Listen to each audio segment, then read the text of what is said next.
क्या शराब खरीदने की कोई सरकार की नीति है? शराब नीति उसकी बनी हुई है खरीदी की। आपको ना देसी से मतलब है ना विदेशी से? मेरे को दोनों से मतलब नहीं, मेरे को तो इस चीज से मतलब फिर है। क्या प्रश्न कर रहे हो?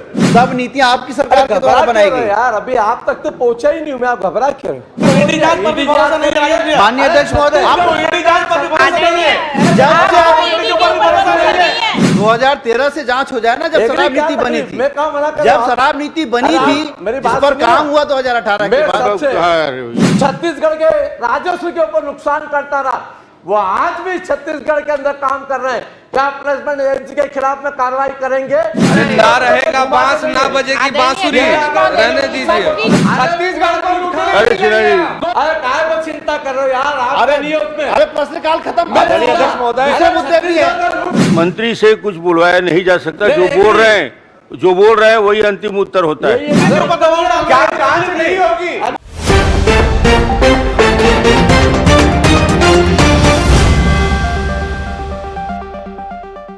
स्पर्श मल्टी स्पेशलिटी हॉस्पिटल अब गैस्ट्रोएंटेरोलॉजी की सुविधा के साथ आपकी सेवा में, साथ ही दे रहा है एम्बुलेंस के लिए टोल फ्री नंबर की सुविधा 180030091616।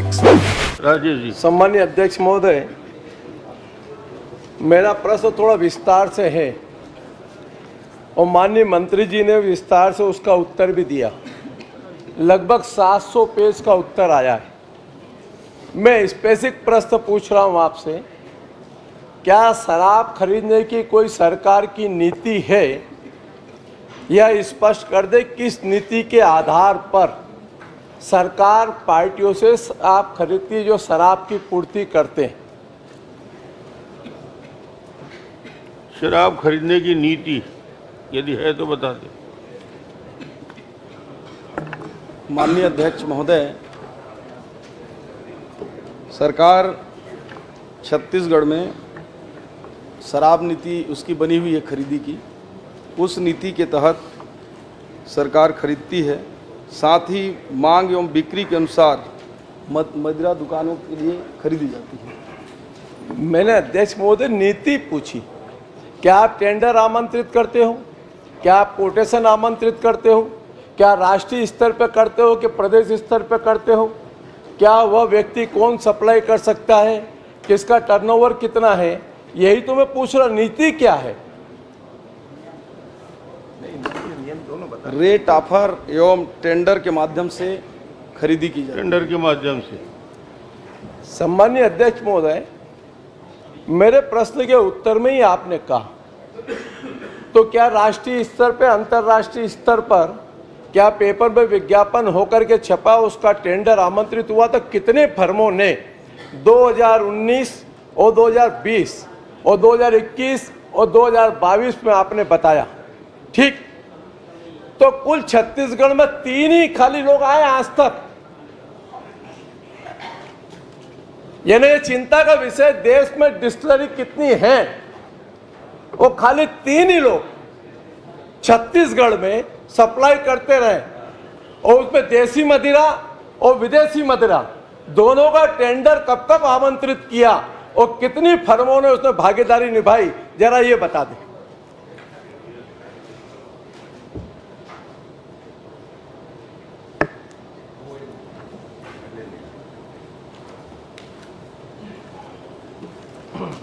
माननीय अध्यक्ष महोदय, जो टेंडर हैं, मैंने पहले ही बताया कि उसमें टेंडर भी करते हैं और उसमें देसी मदिरा का प्रदेश के केवल 3 ही हमारे यहाँ डिस्टिलरी हैं, इसलिए 3 ही टेंडर आए होंगे और ये राज्य के अंदर से ही लेना था। ये नियम है क्या कि राज्य के लोग ही उसमें टेंडर में भागीदार होंगे?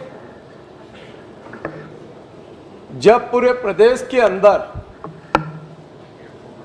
मदिरा चाहे देसी हो चाहे विदेशी हो, क्या ऐसा कोई नियम बना है अपना कि राज्य की जो डिस्टिलरी है वही सप्लाई करेगी? ये स्पष्ट दे दें माननीय अध्यक्ष जी, सीधा। और अगर नहीं तो मैं बता देता हूं, 2018 में 2018-19 में 37 फर्मों ने मदिरा क्रय करने का आवेदन दिया। 19-20 में 61, 61, 20-21 में 1 अप्रैल 20 से 12 मई 20 तक 21 फर्मों का विदेशी क्रय का आपने दिया। उसी प्रकार से ये अपने आप कम हो गए। 21-22 में खाली 14 फर्में विदेशी आई। विदेशी बोल रहे, वो देशी का जवाब दे रहे हैं। देशी में भी जो बताया 37 फर्में थी, तो 3 तक कहां पहुंच गए? आपको ना देशी से मतलब है ना विदेशी से? मेरे को दोनों से मतलब नहीं, मेरे को तो इस चीज से मतलब फिर है प्रश्न कर रहे हो कि अगर छत्तीसगढ़ में ईडी का पदार्पण हुआ तो दारू से ही हुआ है सर। चलिए बता दीजिए, कुछ बताना है तो। माननीय अध्यक्ष महोदय, यह नियम 2013 से है कि केवल प्रदेश के ही जो डिस्टिलरी वाले हैं वो देसी मदिरा प्रदान चलिए करते हैं। ठीक, बहुत अच्छा जवाब है। चलिए, आपने कहा, ये भी सहमत हूं। अगर आपने कहा तो आप ये भी बता दो कि जो 3 मदिरा वाले हैं, क्या उनके जिले बांटे थे क्या आपने? अध्यक्ष जी, 2013 में आपकी सरकार थी, आप ही की सरकार ने तय किया कि छत्तीसगढ़ के लोग ही उसमें पार्टिसिपेट करेंगे, तो फिर बार बार क्वेश्चन क्यों आ रहा है? सब नीतियां आपकी सरकार के द्वारा बनाई गई। यार, अभी आप तक तो पहुंचा ही नहीं हूं मैं, आप घबरा क्यों?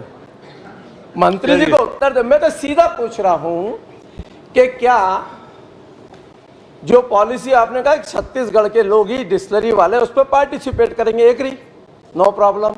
क्या आपने जिले बांट दिए थे कि फलाने फलाने जिले में? इसलिए ये प्रश्न खड़ा कर रहा हूं कि सिंडिकेट बना करके योजनाबद्ध तरीके से इस प्रदेश को दारू माफियाओं ने लूटने का काम किया है। राजेश भैया, अभी एक मिनट आन दो ना, आप भी पूछना। देशी की चिंता है या विदेशी की चिंता है?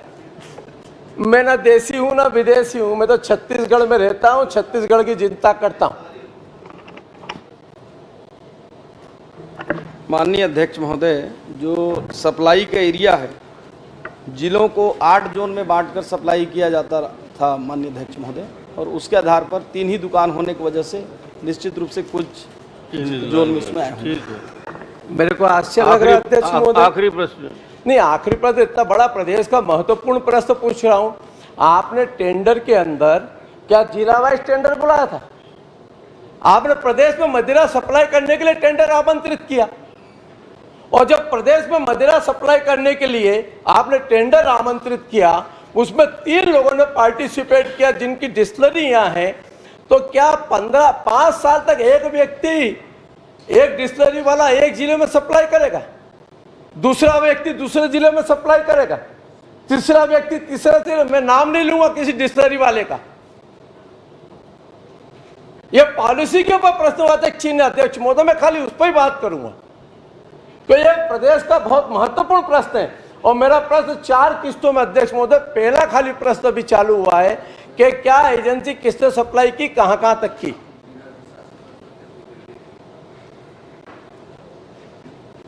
माननीय अध्यक्ष महोदय, जो टेंडर था 8 पर्याय क्षेत्रवार बनाकर आमंत्रित था वो, और 8 जो जोन बनाए थे उसी के आधार पर ही टेंडर बुलाए थे माननीय अध्यक्ष महोदय, अलग से कोई जिला बांटकर इस प्रकार का नहीं था।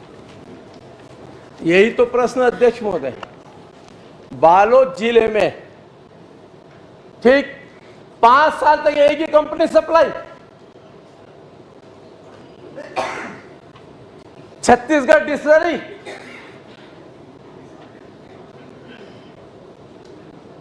अंदाबाटे रेवड़ी चुन के 2। अध्यक्ष महोदय, महत्वपूर्ण सवाल है। हर साल टेंडर आमंत्रित करते हैं, और हर साल टेंडर करने के बाद में एक व्यक्ति एक जगह सप्लाई। यह आश्चर्यजनक बात है अध्यक्ष महोदय। प्रश्न कर लीजिए ना। मैं प्रश्न इतना ही पूछ रहा हूं, क्या एक 5 साल का कॉन्ट्रैक्ट एक जगह का हुआ क्या एक ही डिस्टिलरी से? बता दीजिए। माननीय अध्यक्ष महोदय, जो टेंडर हासिल करेगी, अरे आपको जवाब नहीं देना है भाई यादव जी, आप समय अनावश्यक ज्यादा ले रहे हैं। मंत्री जी खड़े हैं, आप उपस्थिति नहीं हो रहा है, उसी बात को नेताजी आप बैठ जाइए। टेंडर जो हासिल करेगा आप बैठो। क्यों परेशान टेंडर गलत हुआ है, आप तो लाइन नहीं रहे, टेंडर गलत हुआ। आपका विषय नहीं है वो। मंत्री जी सक्षम। माननीय अध्यक्ष महोदय, जो प्रदाय क्षेत्र 8 बनाए थे, प्रदाय क्षेत्रवार जो न्यूनतम दर प्रति वर्ष जो आए उसको दिए, अगर वो 10 साल भी न्यूनतम आएगा तो उसको देंगे। उसमें चलिए, बहुत अच्छा किए। यही अध्यक्ष हो गया। महोदय, चलिए, इसी में खत्म करिए अब। नहीं सर, बहुत महत्वपूर्ण प्रश्न आपसे करो तो प्राप्त। 12 मिनट हो गए। नहीं सर, अभी 10 मिनट हुआ सर। चलिए, मैं भी घड़ी मिला के पूछ रहा हूँ सर। आखिरी प्रश्न करिए। 2 प्रश्न महत्वपूर्ण है सर। दुकान पर फर्जी आपने प्रदेश के प्रकरण बनाए, एक भी प्रकरण ऐसा नहीं है सर जिसके अंदर सरकार ने चालान प्रस्तुत करके किसी व्यक्ति को जेल हुआ। अगर आप कहें तो मैं आकरण दे देता हूं सर, अगर वो भी कहेंगे तो फिर आप कहेंगे कि ये कह रहे हैं। 2019 में 4 प्रकरण दर्ज किए खाली, ठीक, एक आदमी जेल गया। 19-20 में 8 प्रकरण बने, एक आदमी जेल गया। दुकानों के अंदर 2 तरह की दारू बिक रही, एक बिना होलोग्राम की डुप्लीकेट और एक सरकार की। जो प्रकरण डुप्लीकेट के दर्ज किए गए और ये पूरा केस प्रदेश का, उसमें एक आदमी को सजा नहीं हुई। यानी आश्चर्यजनक बात है कि सरकारी दुकान में जो प्लेसमेंट एजेंसी वहां पर अपने कर्मचारियों के माध्यम से दारू बेचती है, आपने प्रकरण दर्ज किए, लेकिन एक आदमी के खिलाफ में, प्लेसमेंट एजेंसी के खिलाफ में आपने कोई कार्रवाई नहीं की। प्रश्न यही तो उद्भव चलिए, होता है। प्रश्न का जवाब दे दीजिए। माननीय अध्यक्ष महोदय, जो अवैध शराब बिक्री और अधिक दर पर या मिलावटी पर विभाग ने पर्याप्त कार्यवाही की है। माननीय अध्यक्ष महोदय, बोले तो मैं वर्षवार बता सकता हूं समय हो तो।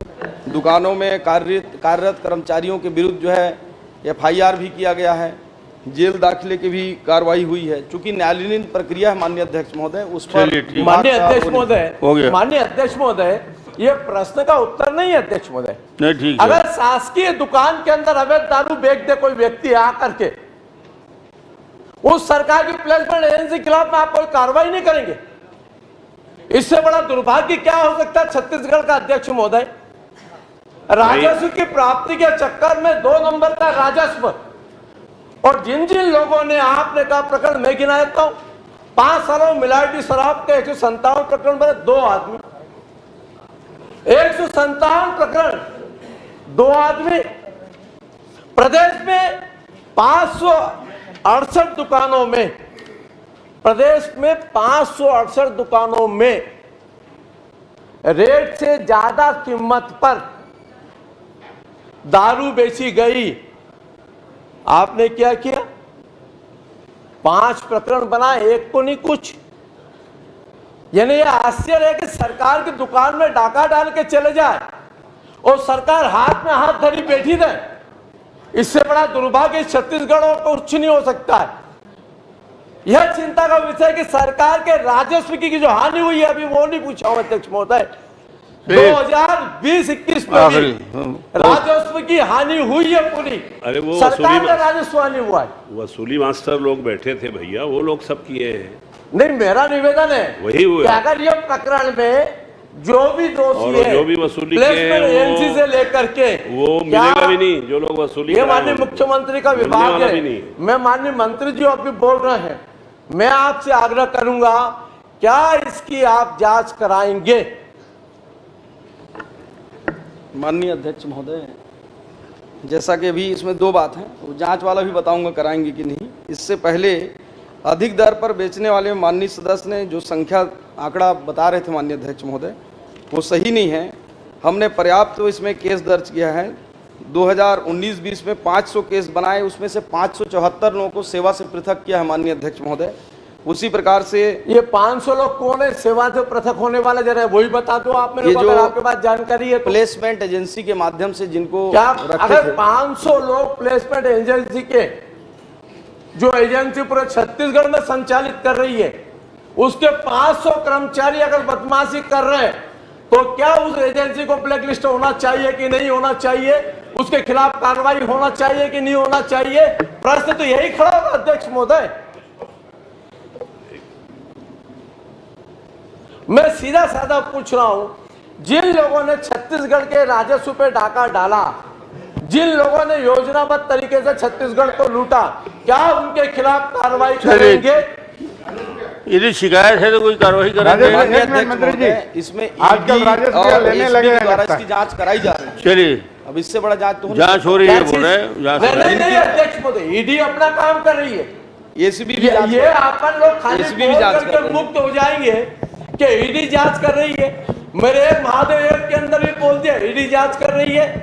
जो आपकी रेत खनन के ऊपर ईडी जांच पर भी भरोसा नहीं है। माननीय अध्यक्ष महोदय, आपको ईडी जांच पर भी भरोसा नहीं है। अध्यक्ष अरे 2000 जब से नियम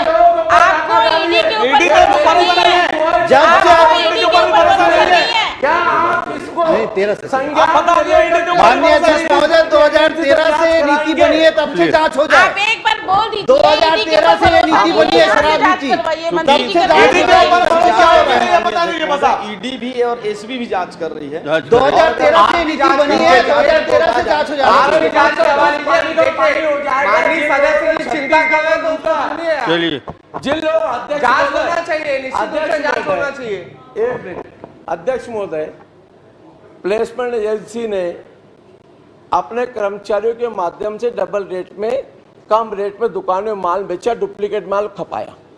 होलोग्राम, जो सरकार का होलोग्राम है, वह ढक्कन या होलोग्राम लगाने वाली संस्था कौन थी जिसका डुप्लीकेट माल पकड़ाया?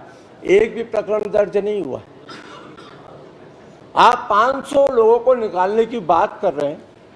प्लेसमेंट एजेंसी जो काम करती थी, जिसने राजस्व को घाटे का नुकसान किया, सरकारी दुकान में 2 रेट में दारू बेची, ये आपका मेरा प्रश्न नहीं है, ये व्यवस्था का लेकर प्रश्न है। और मेरे मन में किसी के प्रति कोई दुर्भावना नहीं है।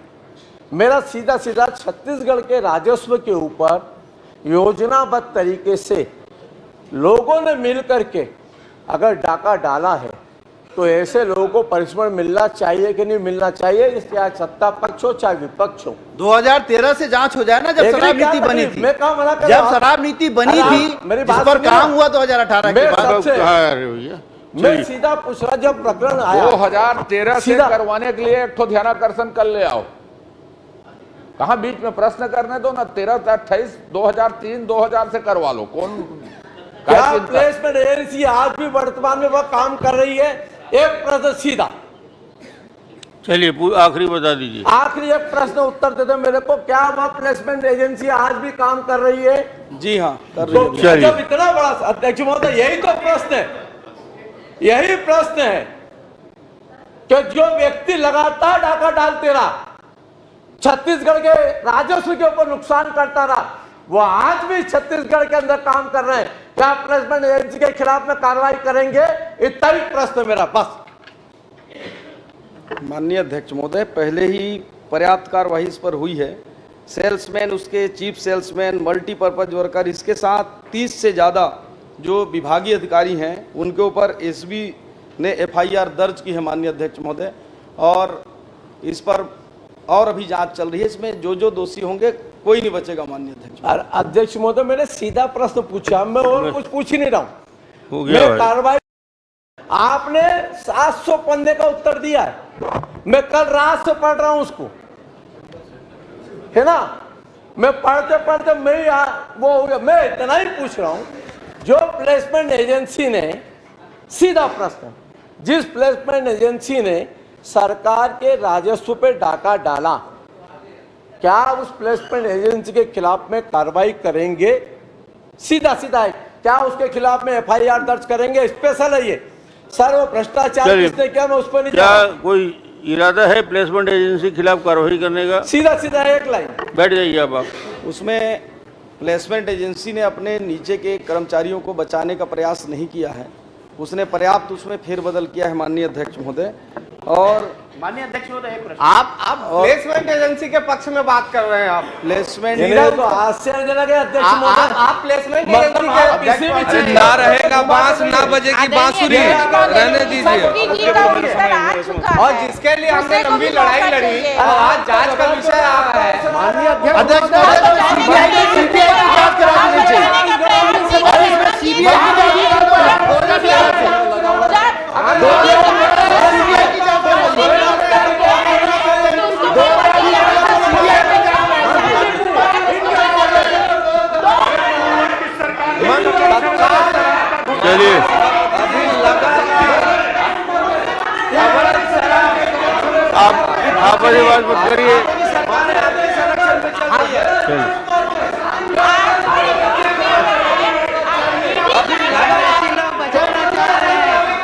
अपने भ्रष्टाचार को बैठिए, अवैध शराब की बिक्री पूरे हो गया आपके संरक्षण में भाई, हो गया हो गया।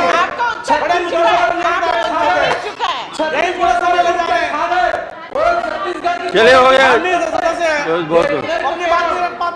बहुत हो गया। चलिए छात्री नंद अपना प्रश्न करेंगे। मैं सीधा जांच होनी चाहिए अध्यक्ष महोदय, जांच होनी चाहिए। हम लोग एक लंबी लड़ाई लड़के आज पहुंचे, प्रश्न का उत्तर नहीं आया। हम एक लंबी लड़ाई लड़के यहाँ तक पहुंचे। माननीय अध्यक्ष, जांच होनी चाहिए, जवाब आ गया। घोषणा कीजिए मंत्री जी,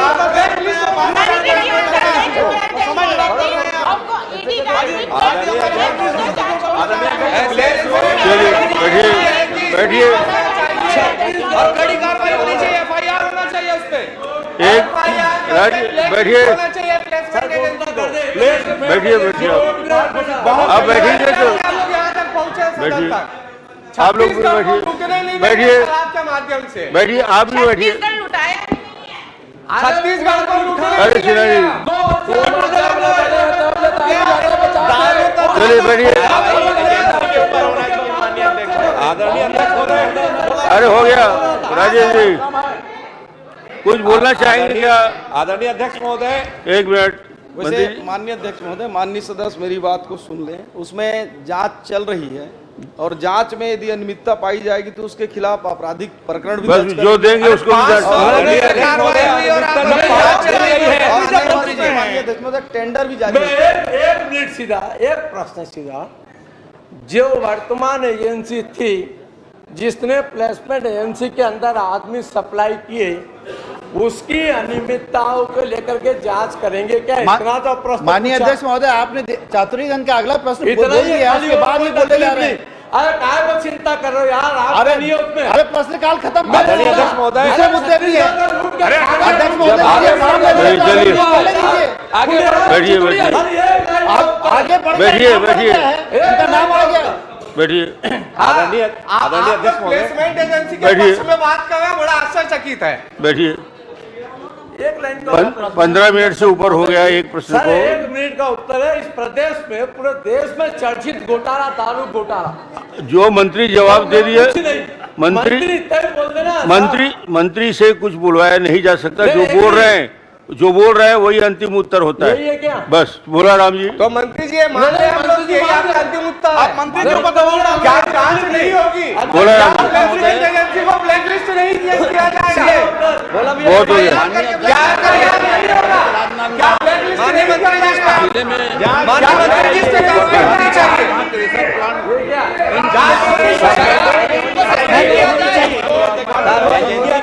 चलिए बैठिए। अध्यक्ष महोदय,